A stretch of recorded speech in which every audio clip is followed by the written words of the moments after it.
जय श्री कृष्ण जय द्वारकाधीश केम छो बधा तो आज जवानुं तो मीठापुर दरिये एटले अमे जवा माटे नीकળી ગયા केम के क्यारेक बहार जाओ तो क्रिसेम पर मजा आवे ने त्यां जईने क्रिसी के मारे तो लसरपट्टी में बेसवुं छे एम करीने लसरपट्टी उपर चढ़ी गया पछी क्रिसीभाई तो लसरपट्टी खावानी मौज माणी पछी दरिये जवुं तो एटले ट्रेन में बेसवा माटे टिकिट लेवाई गई त्यां तो ट्रेन पण आवी गई ट्रेन में बेसीने पूगी गया दरिये अने वातावरण पण बहु मस्त ठंडू हतुं अने चारे बाजू मस्त लीली हरियाળી जती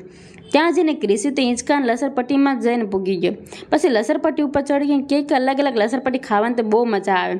ए लसरपट्टी खातो हतो त्यां मैं चीपला वीणવાનું काम कर्युं अने घणा बधा मस्त मस्त चीपला वीण्या पछी क्रिसी पण आवी गयो ने के मम्मी लावो हूँ पण तमने चीपला वीणवा लागुं पछी मम्मी दीकरा बे थोड़ी वारमां तो घणा बधा चीपला वीणी लीधा पछी क्रिसी के मम्मी मने भूख लागी छे नास्तो करो पछी क्रिसी भाई नास्तो कर्यो त्यां तो सांज पण थई गई ने एटले घरे जवुं तो एटले ट्रेन पण आवी गई अने पाछा ट्रेन में बेसी गया तमारो आजनो व्लॉग केवो लाग्यो जरूरथी कमेंट करजो अने अमारी चेनल लाइक शेर अने सब्सक्राइब करवानुं भूलता नहीं।